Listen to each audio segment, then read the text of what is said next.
고린도후서 3장 18절 말씀을 같이 합독하겠습니다. 우리가 다 수건을 벗은 얼굴로 거울을 보는 것 같이 주의 영광을 보매 그와 같은 형상으로 변화하여 영광에서 영광에 이르니 곧 주의 영으로 말미암음이니라. 아멘. 네, 우리 오늘 묵상집의 제목이 기도, 나를 주의 형상으로 변화시킵니다. 이런 제목으로 나와 있습니다.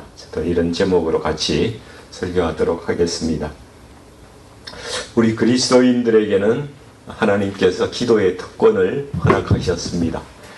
기도를 통해서 내 마음을 말씀드리고요. 또 기도를 통해서 우리가 주님의 말씀을 듣기도 합니다. 그런데 우리의 문제는 항상 기도를 어떤 문제 해결의 도구로만 생각한다는 것이죠. 늘 무언가를 얻으려 하고 또 해결하려고 하는 그런 행위로만 인식을 하고 산다는 것입니다. 그러나 기도의 연륜이 쌓여가면서 깨닫게 되는 것이 있죠.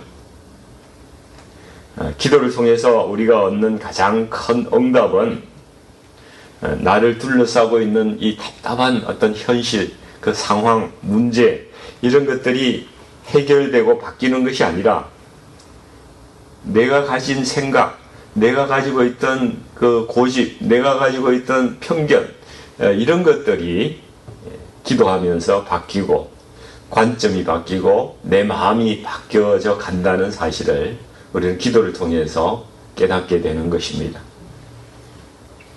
늘 기도하시는 한 권사님이 계셨어요. 교회에 새벽 기도도 안 빠지시고 중보 기도 때도 늘 참석하시는 그런 권사님이셨는데 이분의 마음속에 늘 한 가지 이렇게 무거운 돌이 이렇게 얹어져 있는 그런 일이 있었습니다. 그거는 며느리와의 관계였어요.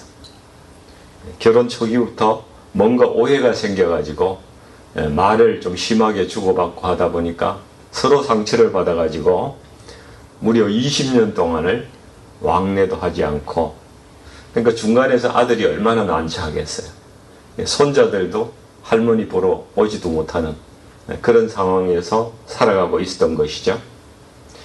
그래서 기도할 때 늘 기도 제목이 우리 며느리의 마음을 좀 변화시켜 주십시오. 20년 동안 이렇게 기도했답니다.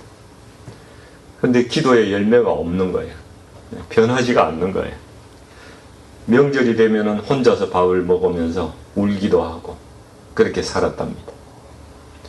어느 날 이 권사님이 기도는 다른 사람을 바꾸는 것이 아니라 자기 자신이 변화되는 것이라, 그것이 정말 진정한 응답이고 기도의 열매다, 이런 설교를 들었답니다.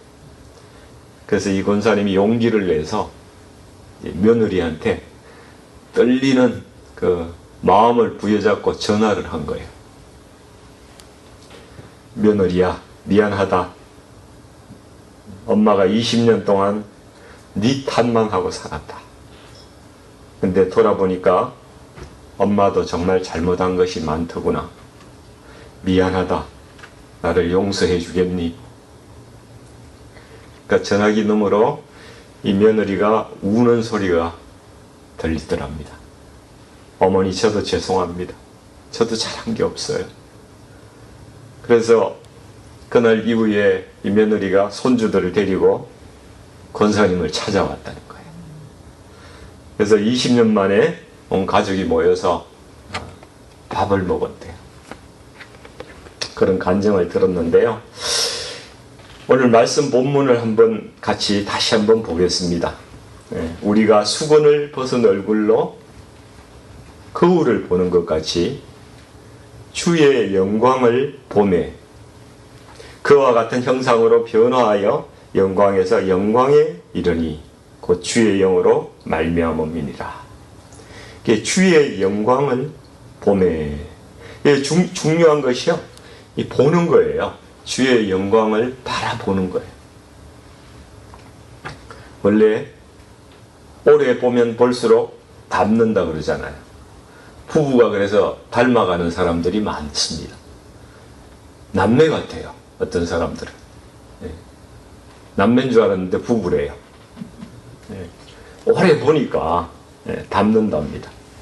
가까이 있으면 있을수록 서로 영향을 받게 된다는 것이죠. 이전에 여의도 순복음교회 조용기 목사님 설교를 부목사들은 흉내내고 설교를 했어요. 그죠? 다 아시죠? 예수 믿고 예수 이름으로 뭐 이러잖아요. 부사역자들은 담임 목사님을 따라가게 돼 있어요. 영향을 안 입을 수가 없습니다. 함께 오래 머물러 있으면은 성품도 닮아간다고 합니다. 같은 형상으로 자꾸 변화가 된다는 거예요. 그러니까 우리가 주님을 보면서 오래 그 앞에 머물면은 어떻게 되겠습니까? 기도는 하나님의 영광을 바라보는 그러한 시간입니다. 주님의 임재 가운데 들어가서 머물러 있는 시간이라는 것이죠. 그러므로 기도의 결과는 무엇입니까? 가장 큰 기도의 결과는 내가 예수님의 형상을 닮아가는 것입니다. 예수님 닮아가는 거예요. 오늘 묵상집 말씀 중에서도 중간점 보시면은 이런 말씀이 있네요. 중간점에 보시면은 우리 손자가 이게 황치를 해놔가지고 잘 보이진 않는데 중간점에 보시면은 이런 말씀이 있어요. 기도는 우리 삶의 결을 바꾸고 우리의 인격을 그리스도처럼 빚어가는 거룩한 용광로입니다. 그 뜨거운 임재의 불길 속에서 우리의 자아는 녹아내리고 불순물은 태워지며 오직 주님이 기뻐하시는 형상으로 다시 빚어지기 때문입니다. 우리는 흔히 기도의 성패를 얼마나 응답을 받았냐로 가늠합니다. 그러나 하늘 관점에서의 기도의 참된 가치는 우리 존재가 얼마나 주님을 닮았느냐, 거기에 달려 있습니다. 기도는 문제를 해결하는 방편을 넘어서 우리라는 질그릇 안에 보배이신 예수 그리스도를 담아내는 거룩한 과정이기 때문입니다. 참 글도 참 잘 썼다, 그죠? 이분이 참 글을 잘 쓰시네요. 그리고 깊은 영성을 느끼게 됩니다. 이 변화는 성령님께서 기도 시간에 나를 변화시켜 주시는 것입니다. 예수 그리스도는 우리의 문제를 고쳐주시기 전에요, 먼저 나를 변화시키기를 원하신다는 사실을 여러분 아십니까? 먼저 나를 고치시는 거예요. 나를 고쳐야 그 문제를 보는 시각이 달라지고 해결 방법이 비로소 나오는 거예요. 출애굽기 34장 29절에서 35절을 보면은 모세가 하나님을 대면하고 시내산에서 내려올 때에 이 정거판을 이렇게 끼고 내려왔잖아요. 십계명 써인 돌판을 들고 내려왔는데 그 얼굴 피부에 광채가 났습니다. 하나님의 임재는요, 우리에게 거룩한 흔적을 남긴다는 것이. 모세는 빛나려고 자기가 노력한 게 아니에요. 그저 한 일이라고는 하나님 앞에 오랫동안 그냥 머물러 있었던 일밖에는 모세가 한 일이 없어요. 우리가 기도할 때 주님의 임재 안으로 들어가면은 우리에게도 임재의 흔적이 나타날 줄 믿습니다. 그 흔적은 성품의 열매예요. 우리 성령의 열매라고 하지 않습니까? 그러한 열매가 우리 가운데 인격적으로 우리를 변화시켜서 맺히게 된다는 이야기입니다. 오늘 말씀의 그 변화의 모습을 보니까 영광에서 영광에 이른다, 이렇게 말씀하고 계세요. 이것이 단번에 일어나는 변화는 물론 아니겠죠. 오늘 내가 조금 더 부드러워지고 내일은 조금 더 온유해지고 겸손해지고 한 1년쯤 지나면은 예수님을 조금 더 닮아 있는 그러한 모습이 평생 동안 진행되는 것이 영광에서 영광에 이르게 된다는 그러한 말씀인 줄로 믿습니다. 우리는 지금까지 우리의 문제 해결을 위해서만 사실 기도해 왔습니다. 병 낫게 해주세요. 이 문제 해결해 주세요. 길을 열어주세요. 물론 하나님께서 우리의 필요에 대해서 들으시고 응답하시는 것은 틀림없는 사실입니다. 그러나 하나님께서 우리에게 더 좋은 것 주시기를 원하신다는 거죠. 좀 더 크고 귀하고 정말 하나님께서 주시고 싶어 하시는 것이 있는데 그건 놔두고 그냥 잔잔한 것들만 우리가 구하고 있다는 것입니다. 그 귀한 것이 무엇인가? 하나님의 존재. 하나님 그분이 나의 친구 되신다. 나의 좋은 친구가 되시고 미쁘신 그 하나님께서 나와 동행하시고 내 삶 가운데 역사해 주시고 나와 늘 동행하시는 그 하나님이 나와 같이 있는 것. 기도할 때마다 그 하나님의 임재를 경험하면서 살아가는 것. 그것이야말로 정말 우리에게 주신 가장 복된 일이라는 것이죠. 그리고 선물이라는 것입니다. 그래서 우리는 언제나 내 자아를 내려놓기에 힘써야 돼요. 매 순간순간마다 내가 올라오는 나의 욕심, 나의 불안, 나의 두려움 이런 것들이 모두 나의 자아에서 오는 것이기 때문에 이런 것들을 매일 사라지게 낮추고 이렇게 하면서 오직 성령님께서 나를 온전히 통치해 주십시오. 그 기도를 드리면서 수시로 24시간 쉬지 않고 우리가 기도로 나가야 되는 것이죠. 묵상집의 시작 부분에 이렇게 또 되어 있네요. 참된 기도의 정점은 하나님의 선물이 아니라 선물을 주시는 분, 그분만을 갈망하는 것입니다. 나는 오직 하나님 한 분만을 갈망합니다. 이런 고백이 터져나올 때 기도는 비로소 절정에 이릅니다. 그렇죠? 사실 우리가 정말 해야 될 일은 철저하게 하나님 가까이 나아가는 겁니다. 그분 앞에서 나를 낮출 때에 그분이 나에게 들어오시는 거예요. 내가 힘이 빠질 때 하나님의 힘이 나에게 들어오는 거예요. 그러면 반드시 하나님께서 역사하신다는 사실입니다. 2023년에 미국 켄터키주의 에스브리 대학교에서 일어난 부흥이 있었다는 것을 여러분 다 기억하실 것입니다. 채플이 끝난 후에 몇몇 학생이 모여서 우리 계속 기도하자. 기도하는데 회개가 터지고 하나님을 찬양하는 그런 마음이 일어나서 계속 기도했는데 그 하나님의 임재가 막 부어지시는 거예요. 그게 그냥 계속 되는 거예요.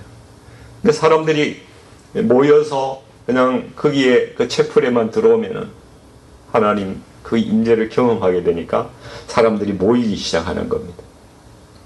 그때 이 대학교에서 도대체 뭐 뉴스에도 나고 하니까 무슨 일이 일어나고 있는가? 그걸 좀 봐야 되겠다. 그래서 그 채플 예배당에 들어가 본 한국인 교수님이 간증이 있습니다. 이분이 그냥 그 채플에 들어섰는데 딱 한 가지 기도만 나오더래요. 다른 건 아무 잡념이 다 사라지고 한 가지만 기도가 나오는데 무려 4시간 동안 그 기도만 했다는 거예요. 하나님 저를 완전히 사로잡아 주시옵시오. 하나님 저를 완전히 지배해 주십시오. 하나님 저를 완전히 굴복시켜 주세요. 하나님 저를 완전히 주님 앞에 낮추어 주세요. 주의 임재가 있을 때 우리가 이 기도밖에는 드릴 기도가 없다는 거예요. 주님 앞에서 진짜 드릴 기도는 이런 기도밖에 안 나온다는 거예요. 이 기도가 가장 복된 기도이고 가장 능력 있는 기도고 이 기도가 우리를 가장 이 내면의 본질에서 행복하게 해주는 그러한 기도더라는 것입니다. 성령께서 임재하시는 부흥의 현장에서는 누가 가르쳐주지 않아도 이렇게 되더라는 것이에요. 주님만 드러나십시오. 주님만 내 삶을 통해서 영광 받아 주시옵소서. 근데 우리는 너무 자기 중심적이기 때문에 이 기도가 익숙하지 않은 거예요. 이렇게 기도가 나오지 않는 거예요. 내 생각만 하고 나의 관점에서만 하나님을 바라보고 그렇게 살아가기 때문에 기도가 자연스럽지 않습니다. 우리의 기도가 주님께 무엇을 구하는 단계를 지나서 주님이 우리 삶의 전부가 되시는 그 주님과의 신비한 사귐의 단계로 우리 기도가 나아가기를 축원합니다. 그래서 정말 행복한 기도, 주님과의 교제의 기도에 들어가시는 우리 성도님들이 되시기를 정말 축원합니다. 온전히 주님만 높이는 기도 가운데 우리 오늘부터 우리 기도가 좀 변화하며 하나님 앞에 우리 존재를 낮추고 주의 영광이 드러날 수 있도록 그런 기도로 들어가시기를 예수님의 이름으로 축원드립니다. 같이 기도하겠습니다. 하나님, 우리는 늘 우리의 어떤 문제만 붙들고 그 문제를 위해서만 아버지 기도해 왔음을 이 시간 고백합니다. 그러나 예수님은 얘야, 나와 함께 대화하자. 내가 너와 함께 하리라. 나와 함께 마음을 나누자. 네가 나를 닮아가기를 원한다. 이렇게 말씀하시는 줄 믿습니다. 사랑하는 아버지 하나님, 제 삶 가운데 주님만이 드러나는 그러한 예배가 드려지게 하시고 그러한 기도가 올려지게 하여 주옵소서. 제 욕심과 자랑은 아버지 하나님 철저하게 낮추어 주시고 주님의 뜻이 저를 통해서 이루어지는 그러한 삶 살아가기를 원합니다.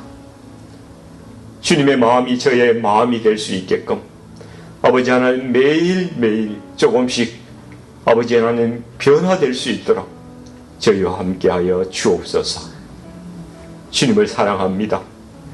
예수님의 이름으로 간절히 기도하옵나이다. 아멘.